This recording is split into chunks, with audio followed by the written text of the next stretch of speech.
o Deus da surpresa. A melhor oração é você olhar para Deus e falar para Deus: você sabe aí, surpreenda-me, Senhor. Ele surpreende, sim ou não? E é sempre para mais. Você acha que você ganharia uma coisa? Deus tem para nós coisas maiores e coisas melhores. Então a oração dos grandes santos é: Senhor, surpreenda-me como tu sempre fazes. Eu não sei como pedir, eu não sei pedir, então o Espírito Santo orará em mim e eu me deixarei conduzir. Surpreenda-me, Senhor.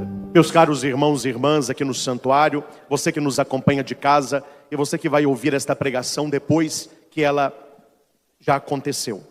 Nós estamos percorrendo as parábolas de Jesus. Parábola são histórias, analogias que Jesus faz e que nos ensina a ter uma vida cristã de verdade, a trilhar um caminho de santidade, buscando as coisas do alto. A minha sugestão, como sempre o faço, é que você possa, durante a semana, você trabalhando aí na sua casa, você lá nos seus afazeres, coloca um foninho e escute o estudo bíblico que fizemos aqui no santuário na parte da manhã. Aí no YouTube é a pregação anterior a essa. Então você tem aí uma semana toda, reserve um tempo, coloque o fone, vai escutando para você aprofundar na parábola do trigo e do joio, onde por versículo, a todos os versículos, nós aprofundamos os ensinamentos de Jesus. Agora à noite, eu quero, claro, passar nas parábolas, mas eu quero ir com você à segunda leitura, que fala sobre a oração no Espírito, a oração que se deixa guiar pelo Espírito de Deus. E por que isso é importante? Porque a vida espiritual, ela vai ter este nome de vida espiritual para aquele que se deixa conduzir no Espírito. Aquele que vive no Espírito e não para aquele que vive na carne. São Paulo já disse, e aqui repito, a carne tem aspirações contrárias ao Espírito. E o Espírito tem aspirações contrárias à carne. Quais são as aspirações do Espírito? As virtudes, uma vida virtuosa, a prática daquilo que me aproxima de Deus. A carne, ao contrário, ela não busca a virtude, ela busca o vício. E o vício me afasta de Deus, porque o vício cria raízes na terra. Então nós temos que ter uma vida, claro, na terra, sem perder a dimensão espiritual. Porque com certeza todos já sabem, mas vale aqui lembrar, só para você entender aonde nós vamos aprofundar. O ser humano, só para a questão de estudo, porque nós somos uma unidade, né? Eu sou uma pessoa e você também. Mas para a questão de estudo, nós falamos que o ser humano, ele é carne, do grego sarx, é matéria. Ele é alma, do latim anima, que é princípio vital. E ele é espírito, ruá, do hebraico, que é a nossa dimensão divina, a nossa dimensão de Deus. O nosso corpo, que é a matéria, ela se desenvolve pela alimentação, pelo sono, pela prática de exercício, pelo cuidado que nós temos com a nossa aparência, com o nosso corpo, com o sarx.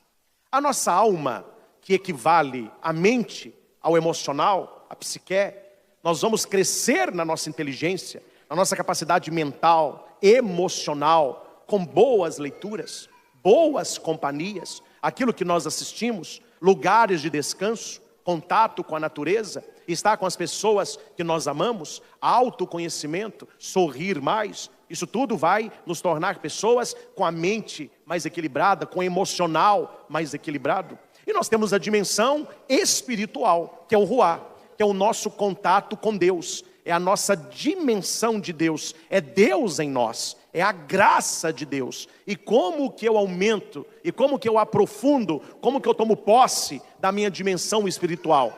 Celebração da missa, vida de oração, confissão, leituras espirituais, conhecer a vida dos santos, a devoção do Santo Terço, a prática dos sacramentos. Então nós temos que ter essas três dimensões equilibradas.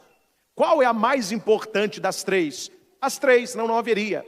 Mas a dimensão eterna é a dimensão espiritual. Por isso que Jesus vai dizer, não tenha medo daquele que mata o seu corpo, aos sarx, mas não pode matar a sua alma. No caso, a alma é princípio de vida que me leva ao espírito. Temei aquele que joga corpo e alma no inferno. Então, geralmente, deveria ser assim. A nossa dimensão espiritual, ela está sentindo as outras duas. Ela ilumina as outras duas. Santo Afonso Maria de Ligório, ele vai dizer que a nossa dimensão vertical, ela determina a nossa dimensão horizontal. Ou seja, o modo como nós lidamos com Deus e o modo como Deus lida com cada um de nós, ela determina a maneira como nós lidamos com as pessoas. Então, a nossa vida de oração, ela se transborda nos nossos relacionamentos, na sua família, no seu namoro, na sua roda de amizade, no seu trabalho, na sua faculdade, no seu lazer, porque não existe uma vida e uma fé. O que existe é uma fé viva e uma vida de fé. Não se tira férias de Cristo. Repitamos isso? Não tira férias de Cristo. O que significa isso? Nós somos cristãos, nós somos católicos 24 horas por dia. Eu ia falar mas tem muito tempo que não faz. Mas vamos lá. Quando a gente tira férias, a gente tira férias de trabalho, tira férias de estudo. A gente não tira férias de Deus. Tanto é que as pessoas que tiram férias, que são católicas, realmente praticantes, lá onde elas estão, elas vão procurar uma igreja ou uma capela. Domingo é dia de missa. Não, eu não vou à missa domingo, porque eu estou de férias. Espera aí, meu caro, não se tira férias de Cristo. Alimente a sua dimensão espiritual. Busque as coisas do alto. Só que aqui tem um detalhe, depois disso tudo que eu disse. O ser humano, ele foi marcado pelo pecado. A nossa luta é uma luta, de buscar as coisas do alto, porque nós temos tendência, por causa do pecado, às coisas de baixo. Qual é a nossa tendência? A minha tendência, a sua tendência, os prazeres da vida. Essa é a tendência. Qual que é a nossa tendência? É ser mais discreto, ou falar, comentar, falar da vida dos outros. A nossa tendência é essa. Essa é a tendência. Nós temos que ter uma luta contra isso, para que a nossa boca seja usada por Deus. Qual que é a tendência de quem começa a beber? Não é diminuir, é aumentar. E ele vai aumentando, porque a tendência do ser humano é prazer. Quanto mais prazer, mais prazer. E na sociedade hedonista que estamos, a busca é o máximo de prazer no menor espaço de tempo. E não para. A questão da droga. No primeiro, depois não há saúde que aguente, não há dinheiro que suporte, não há família que resista, porque o ser humano, ele tem essa busca ávida pelos vícios. Aí os grandes santos vão dizer que a nossa luta é contra a nossa fraqueza, buscando a fortaleza. Então repita, eu sou fraco. Eu sou fraco. Deus é forte. Deus é forte. Eu sou pecador. Eu sou pecador. Deus é santo. Deus é santo. Eu tendo para as coisas de baixo. Tendo para as coisas de baixo. Deus me puxa para as coisas do alto. Deus me puxa para as coisas do alto. Meus irmãos, não tenham vergonha de reconhecer a sua fraqueza, porque esta é a nossa verdade. São Paulo vai dizer, quando eu sou fraco, é então que eu descobri a minha força. Tudo posso naquele que me fortalece, Cristo Jesus. Tudo posso aquele que me fortalece. Como é que Cristo nos fortalece? Esse versículo a gente sabe de cor, o pessoal gosta. Não, padre, eu posso tudo. Tudo eu posso. Naquele que me fortalece. Oh glória, está na Bíblia mesmo, você pode. Mas como é que Jesus te fortalece? Padre, eu não sei. Só há um caminho. É o caminho espiritual. O caminho da oração. É na oração que nós nos enchemos de Deus. É na oração que você descobre a vontade de Deus para a sua vida. É na oração que você se torna um casal mais unido. É na oração que os filhos têm capacidade de dialogar com os pais e os pais com os filhos. É na oração que você vê as portas se abrindo que os homens carnais não veem. É na oração que você tem saúde integral no corpo, na alma, no espírito. É na oração que você deixa Deus ser Deus na sua vida. Uma imagem bonita da oração é alguém que com as suas mãos abertas apresenta a vida a Deus. Vamos repetir isso. Qual é a imagem mais bonita da oração? Alguém de mãos abertas que apresenta... Deixa Deus ser Deus. Fala para quem está do seu lado. Deixa Deus ser Deus. Deixa Deus ser Deus na sua vida. Amém? Amém. Bonito de escutar? Fácil de viver? Não. Porque eu vou te explicar como é que funciona a coisa. Para não falar que o padre não explicou. Você vai rezar. Primeiro, não vá rezar com as mãos fechadas. Ou seja, segurando. Não, você reza com as mãos abertas. Por isso, Pai Nosso, mão aberta. Não é assim não. E quando você apresenta a sua mão aberta, com a sua vida, primeira coisa é a contemplação. Deus, Ele vai olhar para você, Ele vai olhar para aquilo que está nas suas mãos. Eu estou fazendo aqui uma analogia, certo? A comparação, para você entender como que funciona. Ele vai olhar aquilo. Deus, Ele pode fazer algumas coisas. É que a gente não gosta, né? A gente aqui não reza. Deus, Ele vai olhar nas suas mãos e Ele vê que tem coisas que não poderiam estar ali. O que Deus faz? Ele tira. E a gente tem medo do que Deus vai tirar. Amém? Temos medo. Mas se eu apresentar minha mão aberta, Ele vai tirar o quê? Só que o Senhor não é aquele que só tira. Ele é aquele que coloca. Ele vai tirar o que está sobrando e Ele vai colocar o que está faltando. Mas tem uma terceira atitude de Deus. Ele vai mudar as coisas de lugar. Talvez tenha algo que vai ficar nas suas mãos, mas não é aqui, é aqui. Vou dar um exemplo para me entender. Talvez aquele seu grande amor, Deus quer como amizade. Talvez aquela pessoa que você achou que era seu grande amigo, é só colega. E o colega nem conhecido será. Deus, Ele vai tirar, Ele vai colocar e Ele vai mexer. Ô padre, oi, pode falar. Como que eu sei o que Ele vai tirar? Como que eu sei o que Ele vai colocar? E como que eu sei o que Ele vai mexer? Você não sabe. Eu também não sei. Mas o Espírito Santo sabe. É por isso que a segunda leitura vai dizer assim. Pega a segunda leitura. O Espírito, Ele vem em socorro. O que é socorro? Ajuda. Apoio. Suponhamos que nós estamos aqui na Santa Missa. Aí você escuta ali fora alguém assim: socorro! Na hora todo mundo.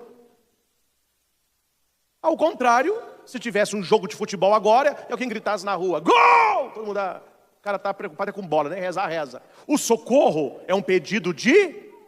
E só clama por ajuda quem não dá conta sozinho. Amém? Amém. Ou seja, eu não dou conta sozinho. Você não dá conta sozinho. Nós precisamos do Espírito Santo. Infeliz da pessoa que quer levar a vida sozinha, podendo dividir com o Espírito Santo. Infeliz de você tentando levar a sua família do seu jeito, e não do jeito de Deus, e não com Deus, e não para Deus. Infeliz do casal que os dois, não, nós dois nos bastamos, nós dois vamos resolver os problemas. Eles não vão resolver o problema, sem Deus eles vão criar o problema. E ainda mais, sem Deus, você esperar que o outro se torne o problema.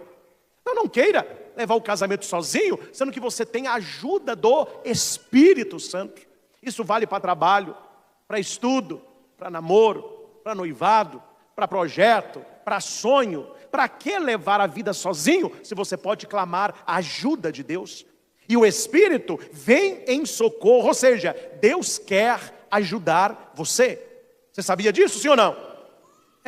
Deus quer ajudar você, Deus quer abençoar você. O primeiro interessado, olha o que eu vou dizer aqui, o primeiro interessado que você seja feliz, não é você, é Deus. Deus não quer ver os filhos dele tristes, infelizes, cabisbaixos, maltratados, na beira do caminho. Tanto que Jesus tem um dos discursos mais bonitos, é o Sermão da Montanha, que é chamado na exegese o discurso da felicidade. Só que a felicidade com Cristo não é a felicidade do mundo, é um outro nível. É uma felicidade com essência, é uma felicidade interna, uma felicidade que não tem data de validade. Porque as felicidades do mundo têm data de validade. Já já vence, já já enjoa, já já você está pior do que estava antes. Pior do que estava antes. O Espírito, ele vem em socorro. Ele vem em socorro a quê? A nossa fraqueza. E o que é aqui na leitura? Essa fraqueza. Não é fraqueza muscular, não. Na leitura de Paulo aos Romanos, capítulo 8, eu estou no versículo 26, fraqueza aqui são as limitações que nos afastam de Deus. E veja, nossas limitações, se por um lado poderiam nos afastar de Deus, porque não queremos reconhecê-las, quando você reconhece que é fraco, Deus, ele não se afasta por causa da fraqueza, ele se aproxima, ele se aproxima. Quando você tem um machucado, uma ferida, há dois tipos de pessoas que vão interagir com a sua ferida: os que te amam e os seus inimigos. Como a gente viu no Evangelho, o joio. Os amigos é o trigo. Quando você tem uma ferida, o que os amigos fazem? Protegem. A ferida, ela deve ser protegida. Aí é cuidada, você coloca curativo, coloca atadura, quer dizer, para não tocar na ferida. Então você protege a ferida. Quando você está ferido e o inimigo vê a sua ferida, ele vai proteger a ferida? Não, ele vai o quê? Ele vai te atacar na ferida, porque é o seu ponto fraco. Meus irmãos, guarde uma coisa. Olha para o padre aqui. O seu pecado e o meu pecado, ele é o mesmo para Deus e para o diabo. Não tem um pecado para Deus e um pecado para o diabo. O pecado é pecado, tanto para Deus como para o diabo. É uma ferida que nós temos. Só que Deus, ele olha a nossa ferida, ele olha o nosso pecado e ele vem em socorro à nossa fraqueza. O diabo não. O diabo, ele vê a nossa ferida e ele vê nela uma ocasião para nos derrubar. Remorso não é arrependimento. Repita isso. Remorso não é arrependimento. E tem muito católico que acha que ele está com remorso, é porque ela... Não. Remorso é uma coisa, arrependimento é outra. Remorso é do diabo, arrependimento é de Deus. O que é remorso? Ai, por que eu fiz isso? Ai, meu Deus, eu não devia ter feito. Ai, você fica remoendo aquilo, aquele remorso, aquela tristeza, aquela angústia. Remorso não funciona para nada. Remorso é o tipo da frase: seu passado te condena. O arrependimento não é remorso. Arrependimento é você ver a vida que teve, o pecado que cometeu, aprender com o que aconteceu, proteger a ferida para que ela cicatrize e continuar caminhando com Deus. Porque se o diabo vai com fúria em cima das suas fraquezas para te destruir, Deus, quando vê as nossas fraquezas, ele vem em nosso socorro. Pois não sabemos o que pedir. Eu não sei o que pedir. Para para do seu lado. Você não sabe o que pedir. O outro lado, você não sabe o que pedir. Ô gente, um dia nós vamos ter uma surpresa. Mas uma surpresa, espero que essa surpresa demore, o dia que a gente morrer. Ninguém está com pressa. Mas nós vamos ter uma surpresa. E você, quando tiver essa surpresa, você vai ver que as maiores bênçãos que Deus te deu foi não te dar tudo o que você pediu. Essa é a maior bênção. Porque nós vemos hoje, Deus vê amanhã, mês que vem, ano que vem, 10 anos. Escutei uma vez na Nossa Senhora Aparecida, um adolescente, primeiro namoro, coitadinho, e no primeiro já foi traído, as dores da paixão, né? Aí ele estava meio entristecido, eu chamei para ajudar, ele estava assim, a mãe dele incentiva, padre, ele não está querendo estudar, está ficando só dentro de casa, fica chorando, não quer ver a colega dele. Aí, na conversa, acho que foi o Espírito Santo mesmo, eu falei com ele assim, não tinha muito o que falar, né? Aquelas paixões de adolescente, que é assim mesmo, é o início. Eu falei com ele, meu filho, preste atenção. Você acha que Deus quer alguma coisa ruim para você? Não. Então você acha que se fosse para o seu bem, esse relacionamento tinha acabado? Não. Então me responda, é melhor perder uma namorada no início ou uma esposa no final? Aí é muito melhor perder a namorada, mas perder a esposa, como menino, eu falei, pois é. Você não sabe, mas quando nós rezamos, livra-nos do mal, pode ser que esse seu sofrimento é um livramento para Deus. É sofrimento para você, mas é livramento para Deus. Meus irmãos, quantas pessoas tiveram a vida poupada por um atraso, por uma noite mal dormida, por um problema na passagem? Nós não sabemos os mistérios. Então, eu não sei o que pedir. E eu não sei nem como pedir. Não é fácil. Não é fácil. Mas é um exercício diário. É um exercício diário. Eu digo, não é como exaltação, como testemunho. Eu sou padre, tenho 17 anos. Dia 27 de agosto.